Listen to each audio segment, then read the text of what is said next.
Press మీట్లో మాట్లాడతాను. నాకు ముందు కావాల్సింది ఏంటంటే మనందరికీ కావాల్సింది ఏంటి, సీఎం గవర్నమెంట్దా లేక అల్లు అర్జున్దా కాదు, ఈయనకి ఏం సపోర్ట్ చేస్తున్నాం, ఈయన ఫ్యామిలీని ఎలా కాపాడుతున్నాం అనేది మన అందరి రెస్పాన్సిబిలిటీ. దాని మీద ఫోకస్ చేద్దాం. ఎస్, ఫైనాన్షియల్గా అన్ని రకాలుగా భాస్కర్కి నిలబడబోతున్నాం. అది నేను లీడ్ చేస్తున్నాను. నేనే పక్క నుండి నేను అన్ని చేయిస్తాను. అది చెప్పడానికే సీఎం గారు చెప్పమన్నారు. ఈరోజు ద్వారా కూడా ఆయనకు జరగాల్సింది డెఫినెట్గా జరుగుతుంది.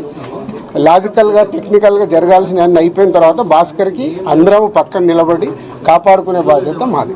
ఎందుకంటే ఇప్పుడు ఈరోజు బాబుకి అయ్యే ఎక్స్పెన్సెస్ కావచ్చు, పిల్లగాన్ని చదివియాలి, పాపం చదివియాలి, ఆయనకున్న చిన్న ఉద్యోగము, ఫ్యామిలీని కాపాడుకుంటూ ఆయన చేయాల్సిన బాధ్యత ఉంది. కాబట్టి ఆయనకు అందరం మేము అండగా నిలబడి చేస్తాం. నా డ్యూటీ నేను చేస్తున్నాను. నీ డ్యూటీ నువ్వేం చేస్తున్నావు? నువ్వు నాకు క్వశ్చన్స్ చేస్తున్నావు. ఎఫ్డీసీ చైర్మన్గానే సీఎం గారు అక్కడి నుంచి చెప్పాల్సింది చెప్తున్నాను. సీఎం గారు చెప్పిందే చెప్తున్నాను. Okay, thank you.